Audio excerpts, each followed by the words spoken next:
Hello guys, welcome to my YouTube channel. I have a video for you. I'm going to teach you how to make outer Ghana weaving. The outer Ghana weaving is different from inner Ghana weaving.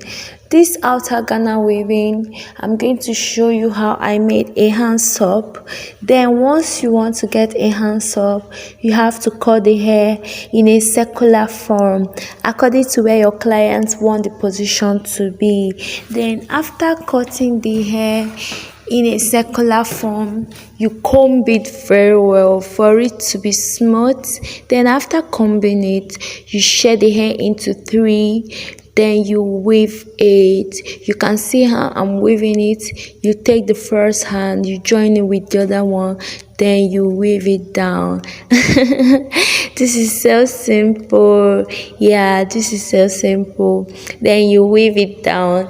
Then after the weaving, you cut from the ear side down to the circular form. You make sure you cut the other side the way you've repeated it. Then after cutting it, you make sure the hair is so neat.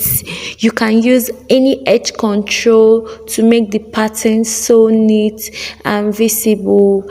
Then you have to be more straight. You keep your hands so straight to avoid mistakes. After that, you comb the back side, get a band it together with the circular form. Then you begin your braiding. Then before you begin your braiding, cut the hair according to the style you want it to be. Then after cutting it according to the style you want it to be, you can get any product of edge control. Like look at the one I used. This is the hair wax I used to make my line visible and neat. Then after cutting the hair, then look at what you got.